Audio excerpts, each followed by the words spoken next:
invoices, correspondence, unless it is privileged with the attorney-client privilege, or if it deals with a homeowner's account, such as their late charges, collection notices, and things like that. Pretty much everything is open.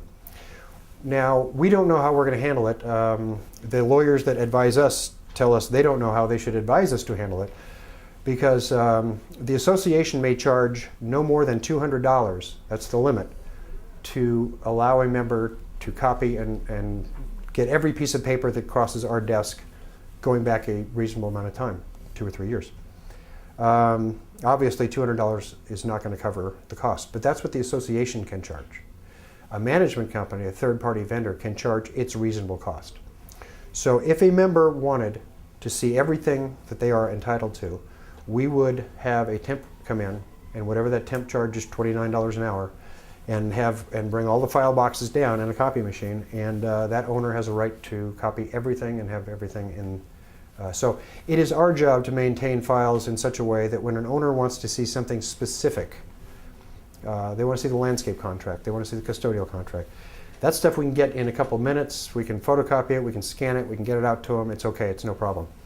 But when they want to come in and look at 2 years worth of records to see, where money went or why the board spent money or something like that, that's going to be a bit onerous. We haven't had it yet. We manage almost 4,000 owners, and we're hoping that not one of them tries this, but when they do, somebody will, we'll see what our procedures are like. There's no management company that I know of that has had this happen to them yet. So we're all kind of shaking in our boots wondering what we're going to do. And just in the book here, it says that this particular law you're talking about becomes effective July 1st of this year? Yes. As does, I believe.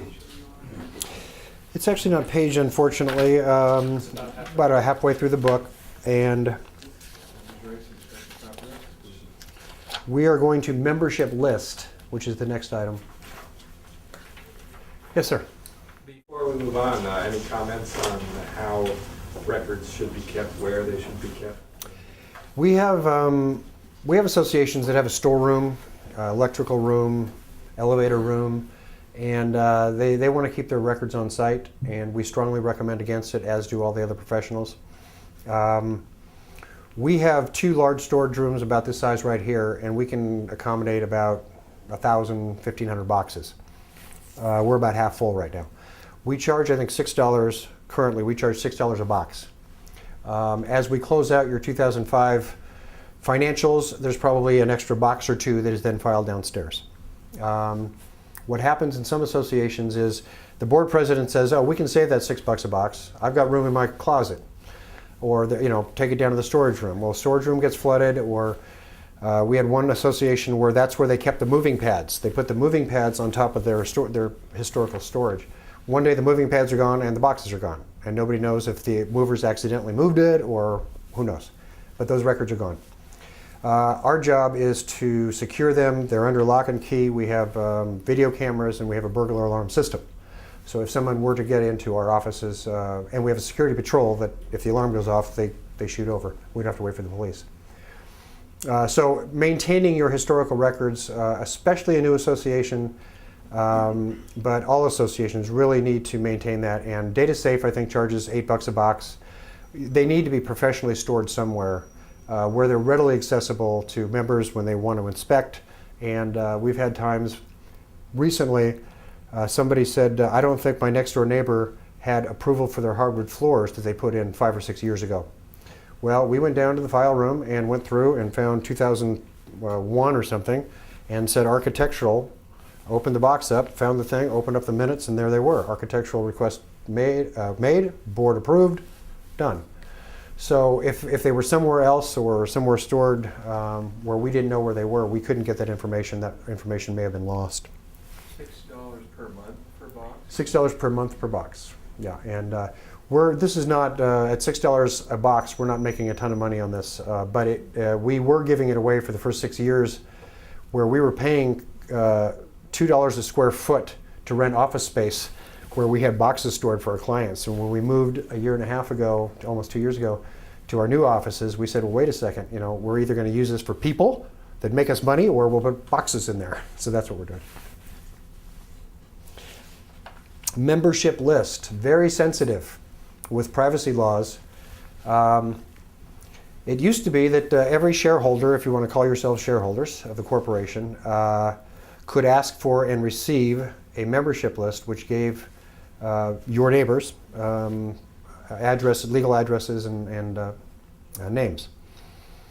Because of privacy laws, we must now offer owners, which we're in the process of doing now. We're going to be sending out a letter to every owner that we manage that says, your membership information is this. If any member of your association requests it and you don't opt out, we are going to publish it. If you opt out, please give us a secondary address, which means that if you ask for a member list and 5 of your members have opted out, then you give us what you want mailed to them and we will mail it on the secret list that we will maintain. There are associations in contentious times. There's a lot of politicking going on, and they don't want 15 different opinions being mailed to them and everything else. They may want to opt out. They're still going to get the material, but it's not going to be mailed by the person that originated it. So the opt-out goes in effect July 1st this year again? This one actually, I believe, is, yeah, you're right, July 1, 2006, opt-out. Thank you. The next page is just to show you that people will sue over inspections of records and not having records available, and the board has a duty to make sure that those records are A, safe, and B, accessible when a member asks for them. Again, it wasn't as important when a homeowner only had 10 items that they could request. It was very easy to keep those 10 items somewhere, but when they have a right to see everything, including paid invoices, canceled checks, bank statements, contracts, it's a lot more important how you maintain your records. Starting last year on assessment and reserve funding, it used to be that a buyer coming into an association would look at the reserve study and say, okay, this building is 10 years old and they have $200,000 in the bank and it doesn't look like the roof needs replacing for 8 years. I'm comfortable that I'm going to move in and not have a special assessment. And that was kind of a buyer beware. Read the materials, decide for yourself. Now the legislature said, well, the consumers are just too stupid. We need to give them more information. And what they said is, okay, don't just tell us how much money we have, but tell us how we're going to spend it for the next 30 years. And not recognizing that the boards change every year, and your plan might not be your predecessor's plan, and so to try to forecast 30 years, it's impossible. They think that they're going to tweak this particular law, but currently, you have to have a funding plan when we put the budget out in 2007. So in November, when we put the budgets out, there's a particular form that the state of California now uses that we have to put in there, and it has to say how you are going to get to 100% funding for the next 30 years. You're either going to do it through special assessments, increased assessments, reductions in services. There's all kinds of different ways, but they're asking you for a snapshot now of how you plan to do it for the next 30 years, and that has to be updated annually. And no lawyer has been able to tell us what the good answer is, because it's a ridiculous, ridiculous burden to put on management and the board to tell any potential buyer or current owner how we're going to do things for the next 30 years. Much less project those costs. Exactly. Yeah, and reserve studies are basically useless little things that the reserve study company lobbied for and required to be updated every 3 years. But when we use the reserve study as our model, and then we go to replace the roof that's supposed to cost $80,000, well, guess what? It costs $200,000. So these are computer models. They're based on Stockton, California, not San Francisco. They're just not based in reality. Another thing this is not a law. This is just a good idea. Some of the stuff I'm talking about today are laws. Some of them are just recommendations and good ideas. Legislating the exception, and we use the 20-pound dog rule, which I'm a dog lover, and I just think everybody should have a dog or two. But when an association makes a rule such as 20 pounds, I've seen more vicious dogs 10 pounds than I have 90, but whatever. What is the board really trying to do? The board is trying to establish some kind of parameter that we don't get vicious dogs in there, and in their mind, 20 pounds seems small and something else seems bigger. What they really are trying to do is make sure we don't have a nuisance dog. And so when you are trying to look at your CCNRs, interpret them, and make rules for yourselves going forward, because the rules that are handed a new association were created by a developer. Rules that have been in place for 10 or 15 years are outdated. Some of them might not even stand the smell test of law. So the house rules and things like that should be looked at every couple of years and make sure that you're getting what you're trying for. So when you make a rule, think the whole process out as opposed to just, attacking the dog.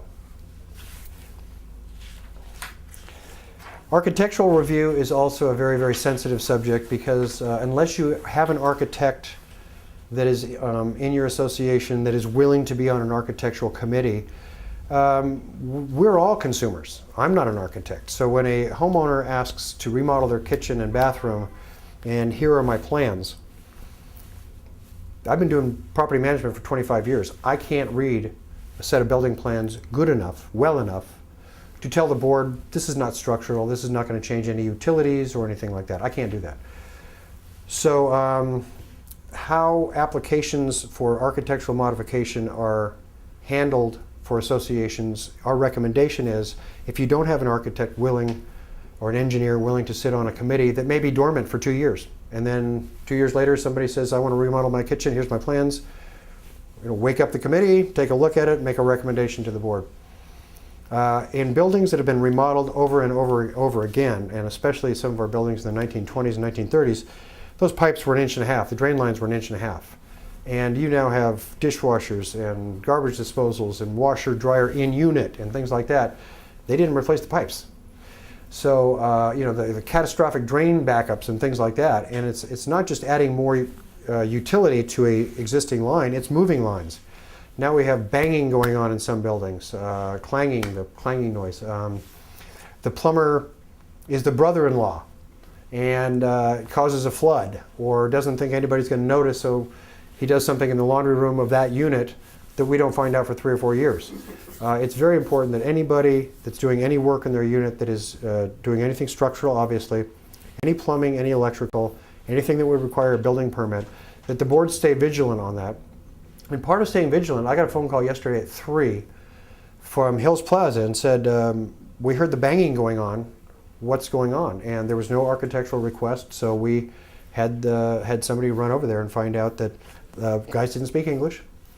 They were putting in hardwood floors and they had no specifications. We don't know what kind of hardwood floors because they bought it at a Chinese store and it came from Germany.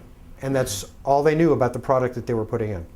So we stopped the job and we want to talk to the owner and say, what are you putting in there? Where's the sound transmission quality to make sure that you're not putting in something that's going to lessen the sound transmission between units. And so we need to be vigilant, not just in policy, but your neighbors. If you see the construction trucks outside and a bunch of sheetrock going in and out, and you're on the board and you didn't approve an architectural review, we should probably talk to these people and see what they're doing. The architectural review process allows for a reasonable amount of time for the board to look at the request, to consult with architects if you have to. Associations that don't have an architect in the building will oftentimes create a rule and have an architect that is familiar with your building, and the owner requesting the modification pays that architect's time to review their plans just to make sure to protect the association from the future. That's actually the best deal if the architect will do it.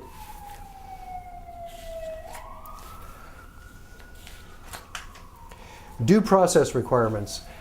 I would much prefer running a homeowners association like a benign dictatorship, but there is democracy involved here. And the legislature set up some real stringent rules about how a board may enforce CCNRs and collection policy.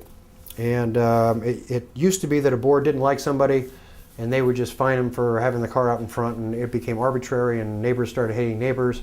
Legislature stepped in and said, wait a second. If you get a parking ticket, you have a right to go down and dispute that parking ticket, pay it under protest. At least the homeowner involved here should have at least that much due process. So currently, if you were to have a homeowner to a hearing for blue curtains, vicious dog, loud parties, not taking your recycling out, myriad of things that can cause a nuisance, and you've asked that owner in writing and they still don't comply, the board calls a hearing to hear the owner's response to what you're alleging they've done. And that hearing, generally one of the property managers here will attend, and it's a hearing. And you listen to testimony from the three owners that say the dog barks consistently, and you have the owner that says, I put the little collar on it and it can't bark because it would be electrocuted. The board then has to sit there and say, based on the information that we have here, using good business judgment, we find in favor of. So you are the judge and jury. If you decide to fine them, you may also suspend their voting rights, which is not a big deal to a lot of people, but that's, and for associations that have any common facilities such as a swimming pool, tennis courts, golf, you may suspend their privileges for that. And if you do fine them, then you must provide what that fine is within 15 days in writing by U.S. mail. And if the violation continues, the board may impose a per day or per week or per month fine, and that has been held up in court so long as it's reasonable. So something like a vicious dog could be $100 a day. That's reasonable. Blue curtains, $100 a week. You're trying to prompt them into better behavior. It can't be punitive, it has to be reasonable. But you, now if you do charge an owner, and let's say their fine gets up to $1,000 and they still haven't complied, the only recourse to collect is to small claims court. If it gets over $7,500, you have to take them to Superior Court. Don't let it ever get over $75,000. You cannot foreclose on the unit for fines and penalties. You can only foreclose on someone for non-payment of regular or special assessments. So the person that has the fine, if you go to court and that fine stands up in court, now you've got a $1,000 fine sitting on the person's books, and you can get a judgment that says we can levy wages and everything else. I really haven't seen it get that far. What you're trying to do, you're not trying to make money on the fine, you're trying to prompt better behavior. So what I'm reading between the lines, you're saying the fines are not attached to the particular property, so if the units changed hands, we could still pursue in small claims? No, actually it will sit on the account. So if you wanted to collect it now, it would be small claims. If you didn't care about collecting it now, and even if they complied and the $1,000 had already been levied, that $1,000 sits there until they sell or refinance. And when they sell or refinance, they cannot close that loan until that $1,000 is paid. If you want to collect it early, then you take that and go to court. Hearing procedures are the next couple pages. We really prefer if we can prompt better behavior by not having hearings, but that is what the law is, to actually get people to comply. Daily fines are upheld. New law expands ADR requirement. ADR is alternative dispute resolution. Used to be that the board could go after an owner, or an owner could go after an owner, or an owner could have to go after the board and sue them in court. And because that was the most common remedy, the court said, wait a second, this is ridiculous. 1 out of every 6 people in the United States live in a community interest development, and half of those people are suing everybody else because they didn't like the paint of the paint color that they did, or the contractor they selected, or they're even suing because you're not having enough meetings, or the meeting wasn't noticed on time, or all that. Everybody was suing everybody. The law now requires that before you file a lawsuit, whether you're the board going after an owner going after an owner, or an owner going after a board, you must first offer to the other party mediation. And the association may not refuse mediation if an owner asks. If the association asks the owner is under no obligation to do it. However, if it did have to go to court, a judge is going to look kind of poorly on the fact that the owner was offered mediation and said, no, I want to go to court. So just like small claims court, that they don't listen to the whole, both sides, they try to just cut it down the middle. You're always wanting to offer and to accept if you're an individual owner or if you're the board. owner accept mediation. There's JAMS, there's several different recognized mediation services in San Francisco, and they do take the emotion out of what some people think is a civil legal matter, and really it's more of a personality or can we get along kind of thing. The new election requirements, obviously for this group right here, is not that important. It won't be important until next year. But as of July 1st, 2006, the way we've elected boards and had votes on assessments has always been, you had a meeting, had an informational meeting, had an election, everybody stands up and says, I'm John, I want to run for the board, please vote for me. That's all out the window now. Proxies will be out the window as well. The way that elections are going to be held in the future is it's going to be a ballot by mail. So the campaign materials for incumbent board members, if you are willing to serve again, must be equal to any member that also wants to serve on the board. So they have the right to use the association's money to mail their campaign materials, et cetera, et cetera. If the board has a meeting and talks at all about the upcoming election, an owner could stand up and say, I want to give my candidate statement, if you will, before the meeting. So the meeting is going to be opening up sealed envelopes, and they have to be sealed, and they have to be double wrapped. So you're going to have an envelope in an envelope. The owner must write in their own hand their name, unit number on the outside envelope. And that has to be then opened at an open board meeting, open membership meeting, in front of everyone by the Inspector of Elections. Inspector of Elections can be management, if it's written into your rules that you allow that. Doesn't have to be. We are recommending boards put management in as it can be, and then every year decide if it's going to be. Inspector of Elections can be a certified public accountant, can be a notary public, must be familiar with election law. So there's a whole cottage industry of people that don't have jobs right now that are going out and reading these rules, and they're going to put a shingle out and say, I'm an Inspector of Elections. And they'll charge $300 or something to attend your meeting and open your envelopes. If anybody's wanting to go into partnership here, I just think I had a pretty good idea. So the way that campaigns and elections used to be are no longer after July 1st, 2006. The legislature has put into the law how the rules will be if you don't adopt your own rules.